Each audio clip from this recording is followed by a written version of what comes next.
जय श्री राम दोस्तों आजकल देश में सब जगह लड़ाई का माहौल बना है और एक नेता दूसरे नेता से लड़ रहे हैं। नेताओं को चाहने वाले आपस में लड़ रहे हैं, साधु संत आपस में लड़ रहे हैं, एक देश दूसरे देश से लड़ रहे हैं। तो आजकल हमारे देश में तो हद हो गई कि नेता लोग माँ बहन की गाली पर उतर आए हैं।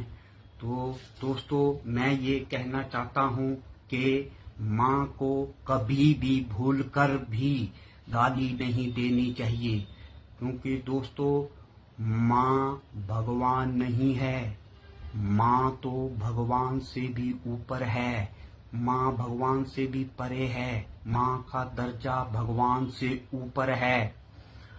और माँ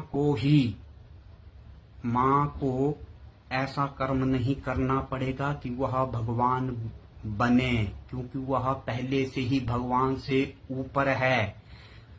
पिता और पति को ही ऐसा कर्म करना पड़ेगा कि वह परमेश्वर कहलाए, क्योंकि कोई पिता या पति शराब पीकर गली में पड़े हैं। इसलिए पति और पिता को ही ऐसा कर्म करना पड़ेगा कि वह परमेश्वर कहलाए, ना कि माँ को ऐसा कर्म करना पड़ेगा, क्योंकि वह माँ सबसे ऊपर है, भगवान से भी ऊपर है। इसलिए माँ को कभी गाली नहीं देनी चाहिए, भूलकर भी गाली नहीं देनी चाहिए।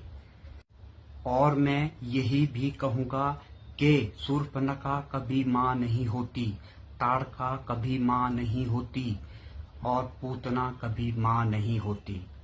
और वह माता पिता भी अच्छे नहीं होते जो अपनी संतानों को ईमानदारी और सत्य का मार्ग नहीं बताते।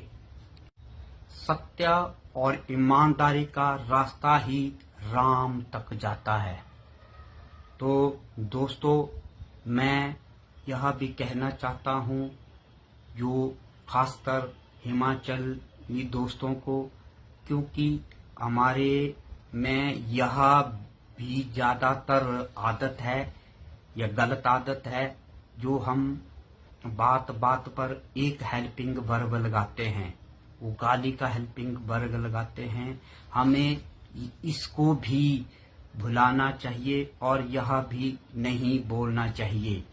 मैंने तो काफी हद तक सुधार कर लिया है, अब तो मैं यह कहता भी नहीं। जय श्री राम।